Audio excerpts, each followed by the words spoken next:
গোপালগঞ্জে জাতীয় নাগরিক পার্টির সমাবেশ ঘিরে সহিংসতায় জেলা জুড়ে গণগ্রেফতার আতঙ্কে রয়েছেন অনেকে। সহিংসতার ঘটনায় ৮ মামলায় আসামি করা হয়েছে ৮,৪০৮ জনকে। এদিকে সহিংসতার ঘটনা তদন্তে নিরপেক্ষ বিচার বিভাগীয় কমিশন গঠনের আশ্বাস দিয়েছেন সড়ক পরিবহন ও সেতু মন্ত্রণালয়ের উপদেষ্টা। আজ ঘটনাস্থল পরিদর্শনে গিয়ে এই আশ্বাস দেন তিনি। গোপালগঞ্জ রিপোর্টার সাবেত আহমেদের পাঠানো তথ্য ছবিতে ডেস্ক রিপোর্ট। জাতীয় নাগরিক পার্টি এনসিপির পদযাত্রাকে কেন্দ্র করে দফায় দফায় সংঘর্ষ, সহিংসতা এবং বিভিন্ন স্থাপনায় হামলা ভাঙচুরের ঘটনার ৫ দিন পেরিয়ে গেলেও এখনও আতঙ্ক কাটেনি জনমনে। এ ঘটনায় এ পর্যন্ত জেলা সদর থানায় অজ্ঞাত ৫,৪০০ জনের বিরুদ্ধে হত্যার ৪টি মামলা করেছে পুলিশ। এছাড়া ৩৫৮ জনের নাম উল্লেখ এবং অজ্ঞাত ২,৬৫০ জনের বিরুদ্ধে মামলা হয়েছে সন্ত্রাস বিরোধী আইনে। এ মামলায় এ পর্যন্ত গ্রেফতার হয়েছে ৩ শতাধিক। এ ঘটনায় পুরো জেলা জুড়ে ব্যাহত হচ্ছে স্বাভাবিক জীবনযাত্রা। অফিস, আদালত, শিক্ষা ও ব্যবসা প্রতিষ্ঠান খোলা থাকলেও দিনের বেলা গ্রেফতারের ভয়ে পালিয়ে থাকছেন অনেকে। ক্রেতা কমে গেছে বিভিন্ন দোকানপাটে। ভয় ভীতি লাগে, এই জন্য বাইরে না।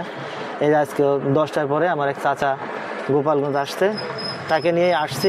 যেভাবে দরপা করা হচ্ছে এদিক ওদিক দিয়ে মানুষ ঘরে ঘুমাতে পারছে না।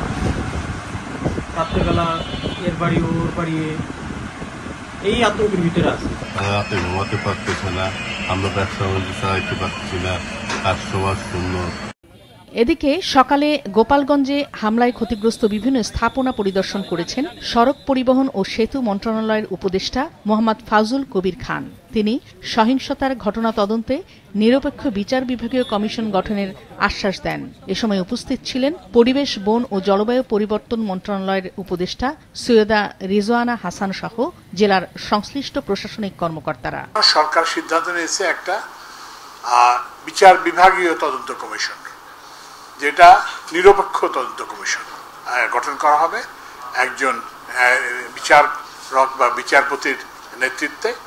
এবং সেখানে শুধুমাত্র সরকারি কর্মকর্তারা থাকবে না, সেখানে সমাজের সুশীল সমাজের প্রতিনিধিরা থাকবেন। অন্যদিকে সহিংসতায় নিহত রমজান কাজী, ইমন তালুকদার ও সোহেল রানার মরদেহ কবর থেকে উত্তোলন করে ময়না তদন্ত শেষে গতকাল সন্ধ্যায় ফের দাফন করা হয়। মাছরাঙা নিউজ ডেস্ক।